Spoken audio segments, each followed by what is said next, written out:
Welcome to the Salmon Runs YouTube. Enjoy the video. You start by confirming your iPhone supports eSIM and that your carrier allows activation. Once done, connect to a stable Wi-Fi, sign into your Apple ID, and unlock the device with your passcode. Next, open Settings, tap Cellular, then add Cellular Plan to scan the carrier's eSIM QR or enter the activation code manually. You're initiating the profile download now. This step kicks off the secure exchange between your iPhone and the carrier's provisioning server.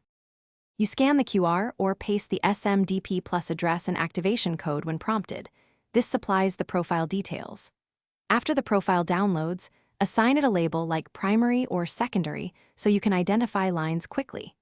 Then choose your default for voice and data, or set specific lines for iMessage and FaceTime. Make sure cellular data is enabled, and, if traveling, toggle data roaming as required by your plan. These choices determine how your iPhone routes calls and data. You finish by confirming signal bars, making a test call, and sending a message to verify the line works.